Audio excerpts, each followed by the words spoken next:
dođite, da se okupimo u što većem broju, pozovite svakoga koga poznajete, jer ovo je borba naša, da ne budemo deo pokoljenja koje je dozvolilo da se povuče granica između nas i naše Kosova, a da smo mi sedeli skrštenih ruku. I nikada nećemo dozvoliti da između Srbije i srpskog Kosova i Metohije postoji granica. Tamo gde je Gračanica, ne može biti granica. Ako pristanemo na tu granicu, ta granica iziće sve severnije i ta granica doći će do Beograda. I kada dođe do Beograda, ta granica završit će na vašoj nozi ili, ne daj Bože, na vašem vratu. 10.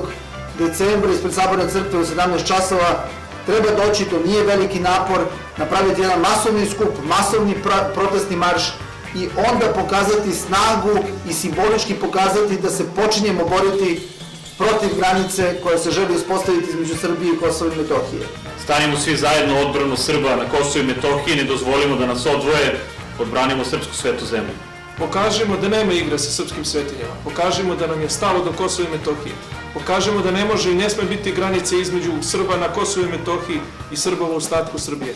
U jednu veliku mirnu šetnju do hrama Svetog Save, kako bi pokazali da nikad granica ne može da bude između Srba u centralnoj Srbiji i na našoj svetoj zemlji Kosovo i Metohije. Vreme je da se odazovemo i da kažemo dosta je bilo sa direktivama, dosta je bilo sa nametanjima rešenja, rešenje moramo potražiti sami, moramo ga naći onde gde se ono i nalazi, to je rešenje koje se nalazi u našim srcima, u našoj prošlosti i u našoj viziji budućnosti. Da vladi kažemo, da našim državnicima kažemo, da našim poslanicima kažemo da je to nedopustivo, da to ne može i neće moći da se uradi dok smo mi živi i dok je nas.